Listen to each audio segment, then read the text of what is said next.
Welcome to Maker Store. You're watching Maker STEM, where we explore engineering, electronics, programming, and digital fabrication through hands-on projects. Color sensing is used in everything from smart devices and robotics to automated manufacturing. In this project, you'll learn how a color sensor can detect different colors and send that information to a Teensy 4.1. By the end of this tutorial, you'll have the skills to build your own color-based projects. Let's take a look at what we'll need. For this project, we'll need a Teensy microcontroller, a color sensor, a breadboard, jumper wires, and a USB-A to micro USB cable to connect and program the Teensy. The Teensy is the brain of the project. It reads the information from the sensor and decides how the project responds. Before we start wiring, let's take a quick look at how a breadboard works. A breadboard allows us to build electronic circuits without soldering. Inside the breadboard are metal contacts that connect certain holes together. In the center section, each row of 5 holes is electrically connected. This allows components placed in the same row to communicate with each other. The gap in the middle keeps the two sides electrically separate. That's why the Teensy is placed across the center of the breadboard. The long rails along each side are the power rails. These are used to distribute power and ground throughout the circuit.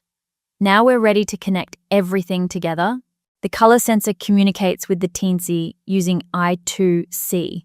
2 provide power, and 2 are used for I2C communication.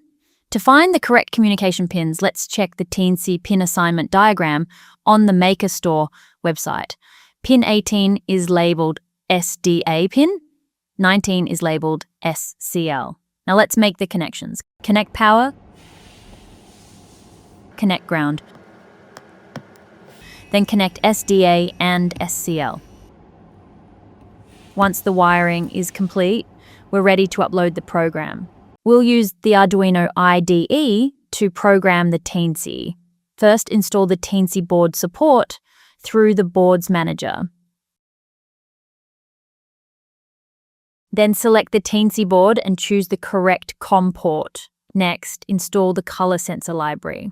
This library allows the Teensy to communicate with the sensor and read color data. Once everything is installed, open the example code from the Maker hardware tutorial. Copy the code into the Arduino IDE, then click Upload to send the program to the Teensy. After the upload is complete, open the serial monitor.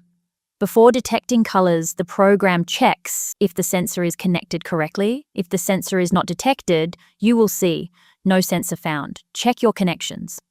If you see this message, check your wiring and make sure all connections are secure. When the sensor is connected correctly, the serial monitor will display Found Sensor. This means the Teensy is ready to read color data. Let's take a quick look at how the code works.